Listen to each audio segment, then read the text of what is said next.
একটা স্বার্থান্বেষী গোষ্ঠী চেষ্টা করছে,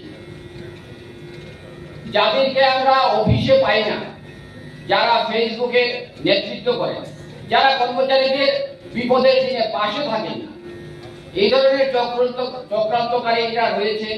দেখেন, সাংঘ সংগঠন যেখানে রয়েছে, রাজনীতি যেখানে রয়েছে, এগুলি একটা চিরাচরিত অংশ। অনেকে হতাশ হয়ে যায়, আমরা হতাশ হই না। কারণ কি, দীর্ঘ চাকরি জীবনের 35 বছরে এসব দেখে দেখে আমরা অভ্যস্ত।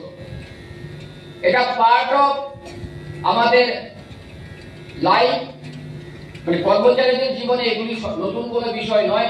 কিন্তু আমি আপনাদের কাছে আবেদন করব যে আমাদের রাজ্য নেতৃত্ব এবং আমাদের সর্বভারতীয় নেতৃত্ব এই বিষয়ে ক্লারিফিকেশন দেবেন।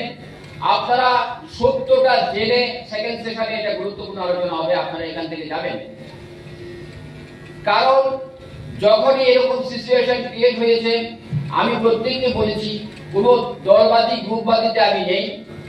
যেটা আমাদের অফিসিয়াল গ্রুপ থাকবে, প্রক্রিয়া মেনটেন করে আমরা তাদের সাথে থাকবো। আমি কোনো গোষ্ঠীবাদী দলবাদী এসব আমি পছন্দ করি না, আমি কখনো থাকি না। তারপরেও নানা রকম কথাবার্তা হয়, স্বার্থান্বেষী গোষ্ঠী বলবে, এই জন্য আমরা বিচলিত হই না। তার মধ্যে কাজ করেছি, সেটা অনেকে শুনেছেন, হয়তো উপলব্ধি এতটা করতে পারিনি। এরকম লড়াই সংগ্রাম করে আমরা সংগঠনকে উজ্জীবিত রেখেছিলাম এবং সেরকম ভাবে আমি এখানে কাজ করেছি। যারা দূর দূরান্তে ওই সময় আমাদের সঙ্গে সঙ্গ দিয়েছিলেন, মন্ত্রী হয়েছেন, চক্রান্তের শিকার হয়েছেন, তাদের প্রত্যেককে, যারা আমাদের সঙ্গে কাজ করেছিলেন, প্রত্যেককেই আমরা নিজের পছন্দ মতো জায়গায় আমরা আবার ফিরিয়ে নিয়ে এসেছি। এটা আমরা গর্ব করে বলতে পারি, গোমতী জেলাতে আমরা একজনকেও বাদ দিইনি, সবাইকে আমরা ঘরে নিয়ে এসেছি যারা আমাদের সঙ্গে ছিলেন। এছাড়া আমাদের সংগঠনের কর্মচারী স্বার্থের বাইরে সামাজিক কর্মসূচি রয়েছে।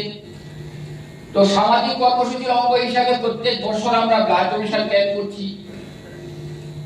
এছাড়া দুস্থ ছাত্রছাত্রীদের মধ্যে আমরা পুস্তক বিতরণ করি, যারা বিভিন্ন সামাজিক কর্মসূচির সঙ্গে জড়িত আছেন, ওনারা সবাই ভালো করে জানেন। ক্যান্সার রোগীর সাহায্যে আমরা আর্থিক সাহায্য করেছি, ব্লাড ডোনেশন করেছি।